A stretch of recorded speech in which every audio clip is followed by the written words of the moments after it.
Welcome everyone, this is Andre's Restart, and today we are talking about Metroid Prime 4. There has been a rumor that's been going the rounds. Some people have spoken on this already, and more details have actually surfaced about this, and just Metroid Prime 4 as a whole, that are interesting, so we will be discussing them today. But there's something about this rumor that no one is talking about, and I think it's actually a really big deal, and it gives us a lot of reason to be excited for Metroid Prime 4. And so that's what I'd like to focus on today. But before going forward, let me point out that we are aiming to reach 50,000 subscribers, so if you do enjoy my content, please subscribe and hit the notification bell and leave a like, it really does make a difference. And enjoy the ride as we talk about Nintendo every day. So before getting into the rumor that everyone's been talking about recently, I would like to shout out Super Metal Day 64. He put out his own video regarding Metroid Prime 4 and some updates. That will be linked in the description below. Fantastic video. But something that he brought up there that I found really interesting is that he noted Kat Gray, an environment artist at Retro Studios. Retro Studios is the developer for Metroid Prime 4. And what's interesting about Kat Gray and her portfolio is when you look at her prior works, she has a history of working on multiplayer maps from prior games. So she has this history of working on multiplayer maps. And we've already seen job listings that show that Retro Studios is hiring people to work on different networking features. In other words, some level of online functionality for their games, which may or may not include Metroid Prime 4. There does seem to be this growing optimism that online multiplayer may be a part of Metroid Prime 4. And I'm all for it as long as the single player is totally fine and right, and I believe that Retro Studios and Nintendo will make sure that the single player campaign is a masterpiece.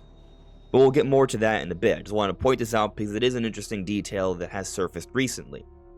But the rumor that everyone's been sort of talking about has to do with Papa Genos and what he said on his Discord. Now, this is a Reddit quoting what he said in his Discord, but let me go ahead and just talk about what he said here.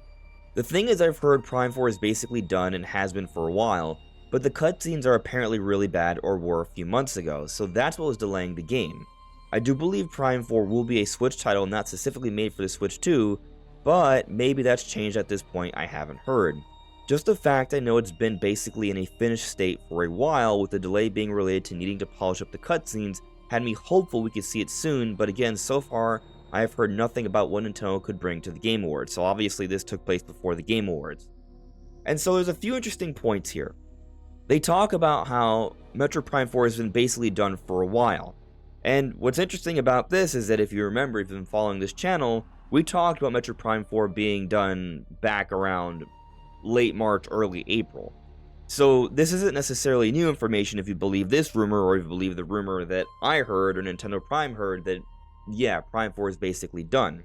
But there is room for interpretation for what basically done means, and we'll talk more about that in a bit. But the weird part that's being mentioned here is the whole cutscene thing and how they were really bad, and that's why the game was delayed. I'm not sure on that. I don't know if the plan was ever for Metroid Prime 4 to even come out this year. We did have Prime Remastered to start the year, and Nintendo had a pretty solid Mario lineup that was clearly meant to take advantage of the Mario Bros. Movie. And the fact that they haven't shown anything on the game at all at this stage, with the game having been in development for so long, I just find it hard to believe that if the game is basically done, they have nothing to really show off, and that the only reason they haven't shown something is cutscenes. Like, I'm not saying that they aren't working on cutscene polishing right now and refining. I think they are doing a lot of refining and polishing right now. But the sole reason why we haven't seen Prime 4 having to do with poor cutscenes, I'm skeptical of that. That said, I do take Papa Genos seriously. I think Papa Genos wouldn't just say something for no reason. Of course, it doesn't mean his sources are always on point. Fact of the matter is, I can't think of a single insider, or at least someone who's heard things from behind the scenes, that has been always right. There's no one, except maybe Pioro. Of course, recently they've talked about another code, and we still haven't heard about that yet, so we'll see on that one. But they also make mention of this being a Switch title, and not specifically made for a Switch 2. And that is fine, because yeah, this was made for the Switch, but I still think there will be a Switch 2 version, simply based off timing. I think most people at this stage agree that Prime 4 is probably going to be a cross-gen title. Of course, that is not confirmed. but neither is the Switch 2 either. We know Nintendo's working on something, but they haven't told us what it is yet. But we do have another insider that has spoken on this rumor, and that's Nate Drake, or Nate the Hate, or Direct Feed Games, depending on where you're looking at him and what channel or social media platform. But before we get to what he said, there was someone that said, "This is just trying to connect the obviously fake Prime 4 is done rumors from Nate, etc. with the many job postings Retro had and filed for working on Prime 4 cutscenes." So before I even continue, I just want to say that job hirings listings do not really tell us how far along a game is. So anyone who uses this as a measure doesn't actually understand how these things work. So this whole notion, oh, well, Retro's still hiring, therefore anyone who said that Prime 4 is nearing completion or close is wrong. That's just not true. That's just not how it works. Hiring happens at all points in development, in the beginning, the middle, even the end. And who's to say they're not working on DLC or something? So even if they're done completely, they may still be hiring for Prime 4. And also, if Retro Studios is hiring, it's not necessarily for Prime 4. They're going to make other games. We actually already have some evidence suggesting that they are working on other games. So I just want to put that out there. That's just not how things work. But anyways, this person responded and said, "When did Nate say the game was done?" And then Nate followed it up by saying, "Never. All I said is that they could have shown the game this year if they wanted to. And there is a gulf of difference between the game being finished and being content complete. To my knowledge, the game remains in active development." So I think it's interesting that he brings this up here. He clarifies that he's not saying the game has gone gold, which, fine. But there does seem to be this confusion between being finished and being content complete. And Papagenos is talking about the game being basically done. And a while back, as I already noted, early in the year, we've talked about how we've heard it's complete. But something that I want to clarify, complete doesn't mean ready for the market. Like, content complete is kind of what I have understood that to be, and they've been playtesting and things of that nature for a while. That's what I've understood from what I've heard. Of course, take that with a grain of salt because it's something I heard from someone else, a literal definition of a rumor. But it does seem that other people have heard similar things. And so the expectation seems to be that Prime 4 is coming out relatively soon. And actually, Nate the Hate said something else. So Dark Cloud, who was speaking earlier, asked, "You think it'll release next year?" And Nate says, "Yeah. The only thing preventing a 2024 release is if Nintendo holds it back for strategic reasons. But the cinematic delay claim is not accurate." Okay.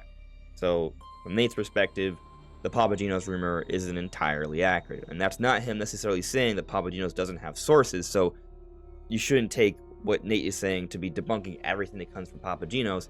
Just from what he's heard, it doesn't seem accurate. So, the general sentiment I seem to be getting from all of this is that Metroid Prime 4 has been in a near content complete or totally content complete state, and they've been polishing it for a while. That seems to be what we're sort of maybe hearing about here. Some people may or may not disagree.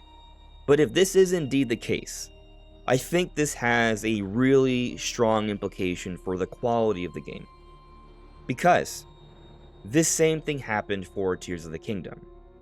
So there was this article from the Washington Post, and here Gene Park is talking about that, where they say, Eiji Aonuma said when he announced in March 2022 a delay for Zelda, Tears of the Kingdom, the game was pretty much complete.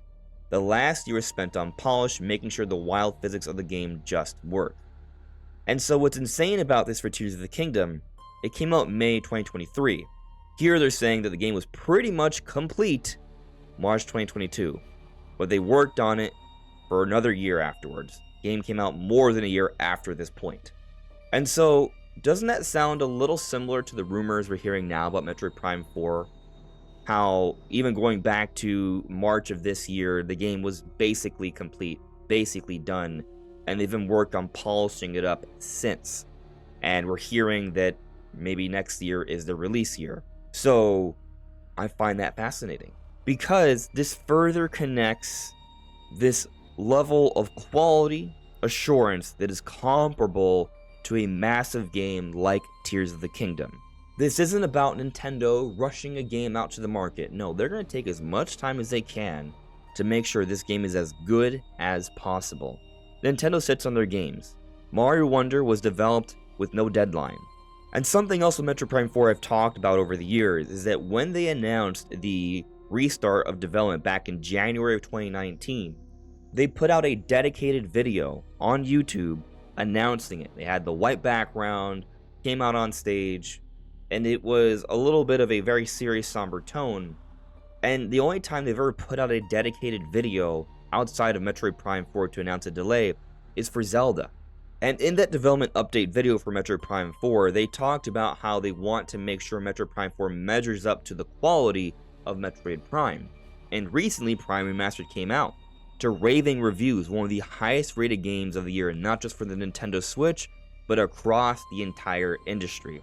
If Metroid Prime Remastered wasn't considered just a remaster, but a full-on new game, from a quality perspective, it would have been a nomination for Game of the Year. It has much higher reviews than a lot of games that were nominated for Game of the Year. And so ultimately what I'm getting at here is that they're putting polish into this game, and I think the expectation we should have is a masterful experience, something that probably will be nominated for Game of the Year next year. That's how good I think this game is going to be. Or at least it means that is the goal from Nintendo, to put in as much effort as possible to make this the best possible game it can be, and something that has a similar level of ambition as a Zelda game. And so it gives me optimism that maybe we can have another Breath of the Wild moment for another series like Metroid Prime.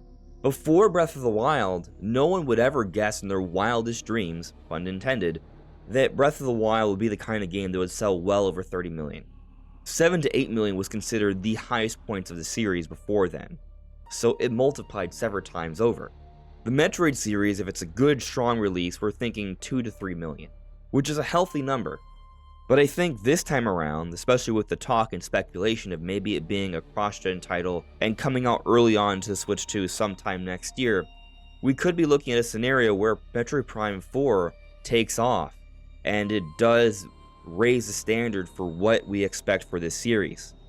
And so, to me, as a Metroid fan, this is extremely exciting, and it does have me greatly anticipating the full-on reveal of this game. And hopefully that happens sometime soon in 2024. But what do you think? Let me know in the comments below. This is Andres Restart. Thank you so much for listening and watching, and I'll see you all really soon. Take care.